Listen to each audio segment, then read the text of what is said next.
In the early 2000s, two brothers, Darren and Daniel G, turned Everton's Grizedale estate, where they had grown up, into a 24-hour open-air drug market. The brothers were among the new generation of young criminals drawn to the drug business through their lack of education and lack of opportunities. Liverpool's North End has been associated with criminality for decades due to its accessibility to the wharfs and warehouses of the dockland, coupled with high levels of deprivation. But at the start of the millennium, young criminals took advantage of the notable markup between wholesale drug prices and the price of drugs on the streets. With that price difference representing pure profit, young men took advantage of gaps in a criminal landscape, but in a saturated market, guns and knives were used to give crime groups an advantage.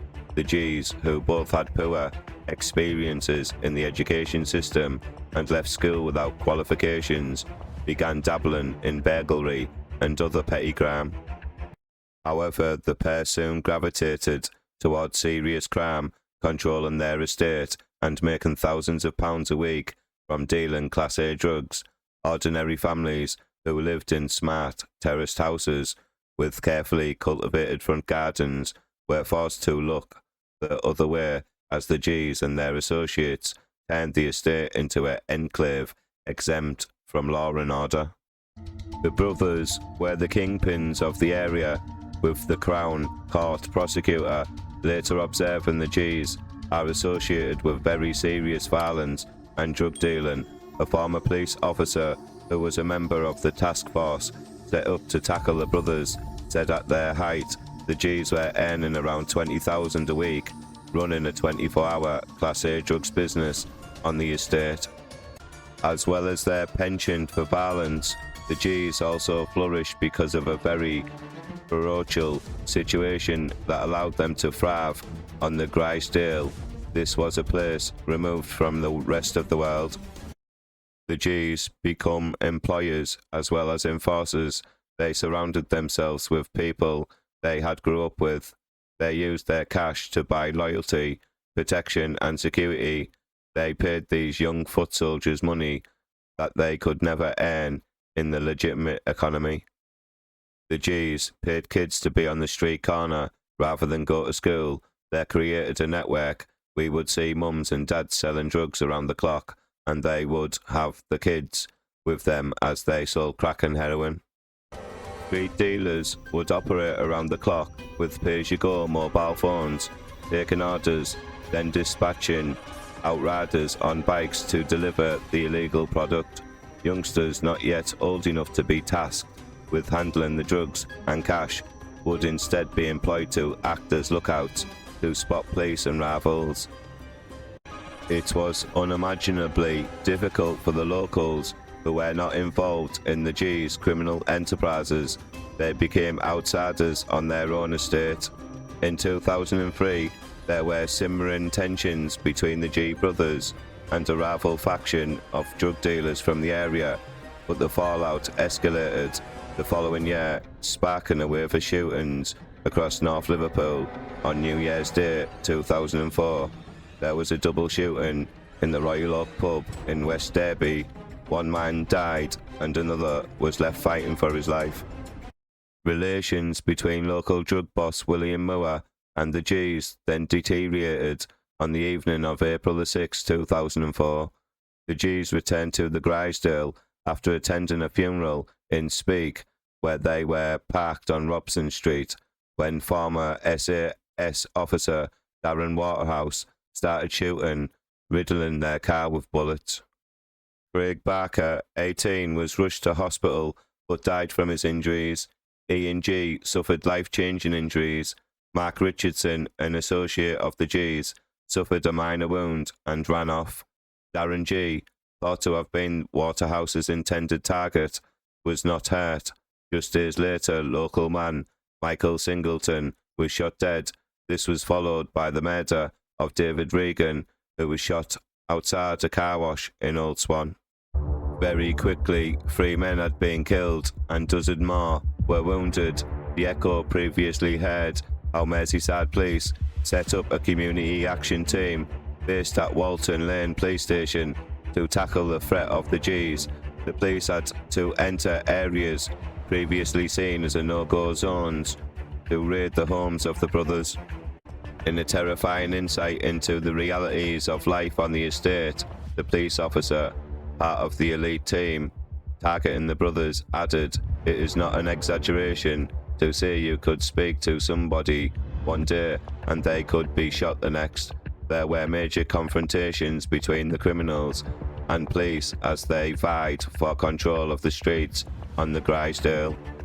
And the unarmed officer admitted the unit was forced to break the rules. On his point, he said, "Yes, we broke the rules and fought fire with fire. We worked in a hostile environment and dealt directly with violent, horrible people.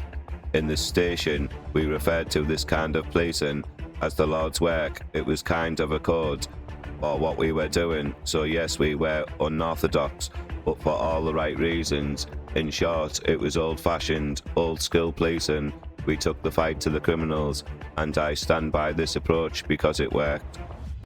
The small but tough unit made hundreds of arrests in just 9 months, seizing 2.5 million in cash and drugs and weapons, including a sniper rifle with a telescopic sight, while the unit was disbanded under pressure following the complaints of their conduct. The G's profits had plummeted. 2004 was seen as a catalyst for change in Merseyside. Plans were put in place to introduce the Matrix team, the first of its kind outside of London, to bring a holistic approach to tackling gun and gang crime. Most importantly, police managed to take some key figures in the gang war off the streets. Darren G was jailed for 18 years for organising the murder of Mr. Regan in 2006. Darren G, now a true crime podcaster and anti-knife campaigner who has repeatedly spoken about his upbringing on the estate, led to his life of criminality. Later he organised the shooting because he wrongly believed Mr. Regan was involved in the murder of his friend Craig Barker. Mr. Barker was not involved in serious crime and died because of his casual association with the G's the previous year. William Moore and Waterhouse were both jailed for life with a minimum term of 30 years for the murder of Mr. Barker. Daniel G continued to terrorise people in his community. The court said G and his gang had tormented the family of a young teenager called Jamie Starkey, who had learning difficulties. For months, G and his associates threw bricks at the Starkey's family home, smashed the windows and kidnapped one of his friends. It came to a head on New Year's Eve in 2008 when Starkey, fearing for his life and fueled by alcohol and cannabis, shot G in the stomach after being threatened by the gangster and his cronies. G suffered serious injuries but refused hospital treatment. Starkey was jailed for 7 years, while G was jailed for 7.5 years for his role in running the North Liverpool drugs racket. However, a clandestine probe later caught G conspiring to buy guns and threatening to kill Starkey. In a trial in October 2009, G was found guilty of 2 counts of threat to kill and another 2 of blackmail. Jurors were unable to agree on the 2 more serious charges of conspiracy to murder and conspiracy to possess firearms and ammunition, and his second trial was about to start. G admitted the second charge. Prosecutor Ian Unsworth, KC, said G's desire for revenge knew no bounds. G was handed an indefinite prison sentence and was ordered to serve a minimum of 4 years behind bars before his case would be considered by the parole board. The sentence ran at the same time as the 7.5-year sentence he was serving for drug offences. G's barrister argued during his trial that his client was frankly terrified at the thought of an indeterminate sentence, and he had only conspired to harm himself because he feared another confrontation with the Starkey family. He claimed G had been targeted because of his underworld family name and revealed his greatest fear was receiving an indefinite sentence because he believed he would never be released. Then, the Recorder of Liverpool, Judge Henry Globe KC, said, "I am in no doubt that the public must be protected from you in the future. I really do not know when it will be safe to release you." Starkey was shot 6 times by a masked gunman outside his house on December the 2nd, 2012. Despite 5 arrests and the murder weapon being recovered, no one has been convicted of his death. While Darren and Daniel led the illicit operations, previous court reports heard how other brothers, Ian and Billy, had been indicated in connection with illegal activities. Ian has previously faced allegations of making threats to kill and was seriously injured in the shooting that claimed the life of Mr. Barker. Billy also previously appeared before the courts, accused of unlawful wounding.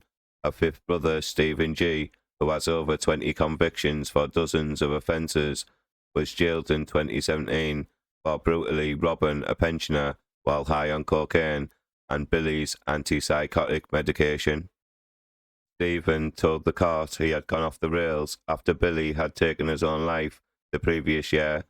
Stephen posed as a Liverpool council official to enter the man's home, demanding cash before punching and kicking him. He then stole the victim's car, but the bungling yob drunk from a can of coke, which left on the sideboard, revealing his DNA. Since coming out of prison, Darren has carved out a social media career, amassing a cult of following on social media for his sometimes tongue-in-cheek videos, warning others not to get involved in gang crime. He has also spoken honestly about his own criminal career and how the childhood abuse he faced from his parents and domestic violence he witnesses propelled him into the life of crime. However, the Gee family became front page news again this week after Daniel absconded from Category D open prison, Kirk-Levington Grange in the northeast. Now the 44-year-old disappeared on Monday evening, with the subsequent manhunt being led by Cleveland police. The force said he was last wearing a black jumper, black Adidas bottoms with a white stripe down each leg, and black trainers. He was carrying a yellow JD sports bag. He is believed to have links to the North Yorkshire area, including Whitby, Carlisle, St Helens and Merseyside. Despite the story making national headlines after the Echo first exclusively reported it, Daniel remains wanted. For many who lived in Merseyside during that period, the re-emergence of his name will remind them of the troubling period where his gang waged a war on the North Liverpool streets. Please like this video, please comment, and don't forget to subscribe to my YouTube channel. Thank you.